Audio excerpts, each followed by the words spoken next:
Alright, so I've seen this same kind of video made about a bajillion times, but screw it, these are the top 10, 20, God knows how many ugliest Formula 1 cars of all time. In my opinion, of course. So yeah, like I just said, this video is very much opinion based. So what that basically means is I can say whatever the frick I want with the excuse that F1 car liveries and car shapes are all subjective. So if you disagree, don't be a little girl and cry about it. Be a man, cry about it, but then also write a comment down below expressing your own goofy opinion. But with that said, let's head right on to the meaty section. Wait, no, that doesn't sound too good. Let's just get to the point. The 2014 Caterham CT05. What isn't there to hate about this piece of work right here? I've made my fair share of F1 livery mods for past F1 games. Now, I can't sit here and say that they were all bangers, because looking back in hindsight, they weren't. But I like to think that every single time I opened up Photoshop to design one of these liveries, I went in with an idea and put in a lot of effort to make it look as good as I possibly could. Something the Caterham livery design team apparently forgot to do. It's just a green blob of a car with a long gentleman's sausage hanging from the front. Look, the 2014 cars were all ugly, alright, but at least most teams put in some sort of effort to minimize the ugliness. So while pretty much the whole 2014 grid could make it onto this list, I'll leave most of them out because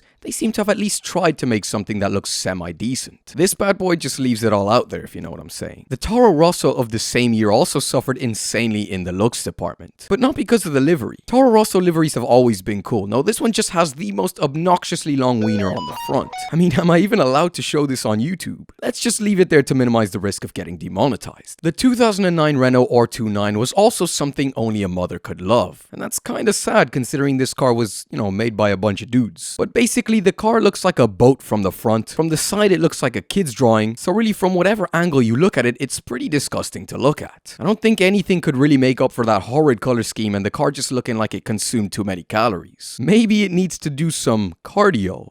Oh man, it gets worse. Let me introduce you to the Ligier JS5. Oh, it hurts to look at. You know the way F1 is considered the pinnacle of motorsport? How do you explain that to someone and then proceed to show them this car? I'm really just lost for words. It looks like something straight out of Cat in the Hat. The whole car just looks cartoonishly bad. Let's just start off with it being fat. The baby blue paint scheme, which I probably would like if it weren't for its big ass air intake. I'm no aerodynamicist, but just from taking one look at that thing, I think anyone could tell you it probably doesn't do it any good in that department. But don't worry guys, there is an explanation for this atrocity, and it's quite simple really. Ligier was a French F1 team. Moving on, we have the Ensign N179. If your first glance at this thing was from the side, you'd probably be thinking, what's so bad? Sure, the livery isn't anything special, but the same goes for most liveries at the time. Then you make your way to the front of the car, and while doing that, you'll probably run into a crowd of dads in their sandals cooking up a nice juicy steak on that freaking barbecue grill. What were they thinking? Alright, there probably is some sort of reasoning behind this criminal offense, but that just can't justify the simple fact that it's ugly. So here it is on the list. Next up is the March 711, or 711, whatever you want to call it. Again, whatever innovation they came up with behind closed doors, it just didn't translate well into real life. At least not in terms of looks. And of course, any real F1 fan knows that if a car looks fast, it's probably going to be fast. And this thing,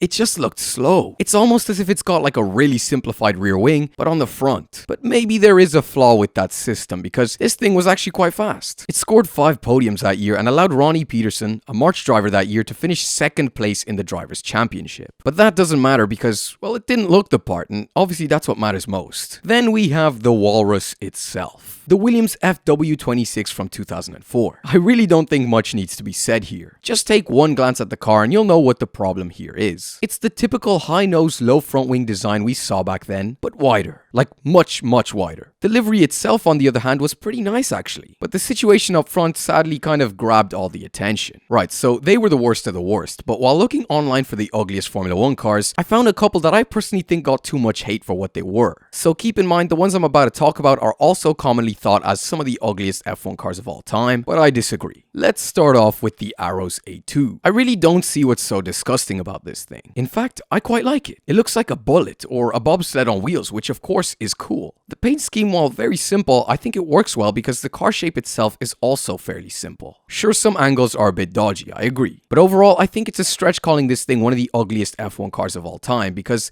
quite frankly, it's not. Next up is the Ferrari F2012. Yes, the not so fine piece of machinery Fernando Alonso almost dragged to a championship win. But while it wasn't a very fast car, people also think it's extremely hard to look at. Yeah, it's not a beauty, one of Ferrari's weakest liveries for sure. But most people don't necessarily hate the livery itself. They hate that front nose. More specifically, the step nose. Me personally, I think it's quite easy to look past. If anything, it adds to the car's aesthetic rather than taking away. Kind of makes it look a bit more aggressive in a weird way. I mean, it's such a boring livery, anything done to make the bodywork stand out just a little bit more is a win in my books. But that's just me apparently. I do really want to know what you guys think down in the comments below. It is after all a very opinion-based topic. If you did enjoy this video, please like and subscribe. And if you like this one, maybe you'll like some of my others, so be sure to check them out. But really, thank you guys so much for watching. God bless, and until next time, bye bye.